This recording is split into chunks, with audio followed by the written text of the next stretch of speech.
curious. What do your students do that might annoy you? I went on social media to explore this topic and see what teachers were saying. Before I get into all of this, I just want any parent to know that absolutely we love your kid, but as a mom myself, I know that sometimes my kids can get on my last nerve. That's not to say that I don't love them. It just means I'm human and I'm learning how to cope with these things that are kind of an annoyance for me. So today, I'm going to address annoying things that students do, and I'm going to share strategies on how you can make them less annoying. Annoying problem number 1. My kids are always tattling. Look, I've experienced this in my classroom too. Okay, here's how we handle this. I teach my kids how to do conflict resolution. We have a template that we use in our classroom where the student who is feeling upset, like they want to tattle,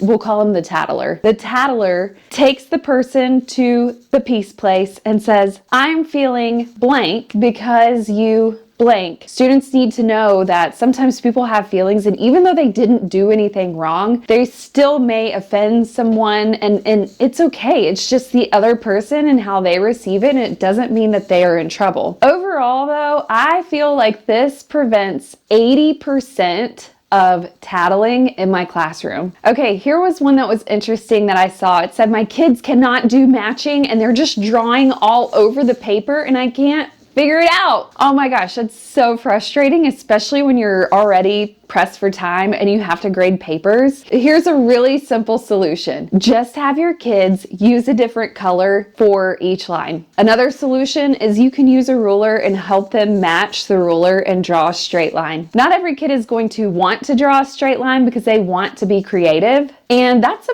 power struggle that I'm okay not winning. If you want to be creative and draw all over the place, go for it. But just make sure I can read it. Use a different color. Here's another annoying thing. Okay, so you know after you eat snack in your classroom, you look down at the ground, there are crumbs everywhere. There are ants coming in your classroom. How do you get your kids to clean up snack off the floor? This is one of my favorite strategies and it works every single time. I play a game of I Spy, and I spy a piece of trash. Whoever picks up that piece of trash or crumb will win a prize. They might earn a little surprise, like I've got slap bracelets in here, or sometimes they win a whammy. Now, whenever I'm doing mystery trash, I have 3 rules. 1, no running. If you run, you're out. 2, no climbing on stuff. If you climb, you're out. 3, if you don't get it this time, it's okay. You'll get another chance. We will make more messes. That's it. I spot the piece of trash. I don't tell them what it is, and I have them keep going. Sometimes they'll pick up that piece of trash immediately, but there's still stuff on the floor, so I'll just keep it going for a few minutes until you start to see them slow down, and then you know, okay, we're looking good.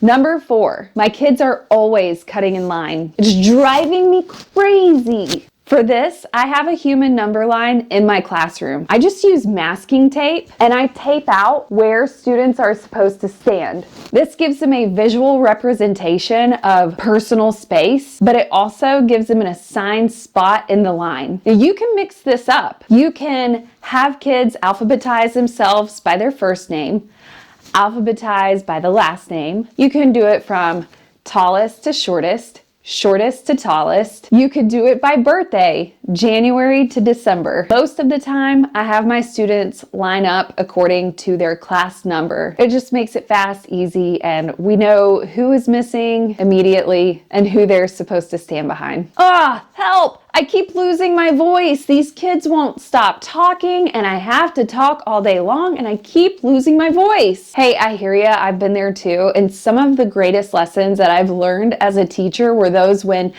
I didn't have a voice and I had to learn how to communicate with my students without a voice. On those days, my students were the quietest they have ever been.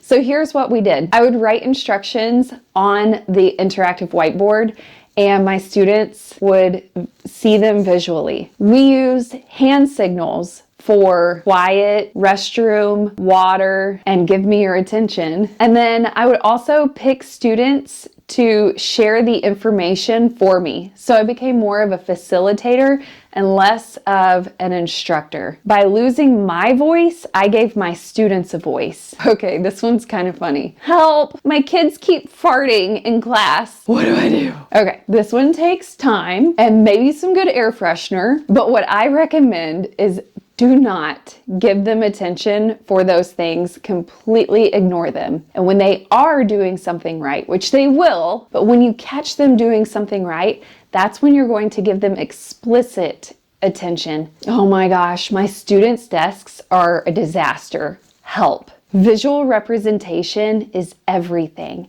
If you can organize a desk, snap a picture of it, and post it and create a diagram for a visual representation of what their desk should look like, they will know how to keep their desk organized. Not only that, I also like to spend every Friday about 10 minutes at the end of the day having students refer to that visual aid and organizing their desks so that we are ready to start the new week prepared. So comment below with which one of these strategies you are going to try in your classroom. So these are just a few of some of the practical strategies that I use for alleviating some of those things that are just a nuisance. I think it's important to remember that we've got to handle our kids with empathy and grace. Anytime that they are having behavioral problems, this is their form of communication and them trying to tell us something, but they just don't have the skills yet to do that. Everything I've shared with you today is a great way to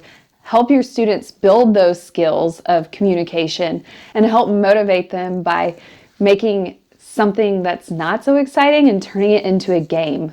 Hey, if you like the strategies that I shared, make sure you give this video a thumbs up. For more videos with tips and tricks for teachers, make sure you subscribe to the Simply STEAM YouTube channel. I'll see you next week.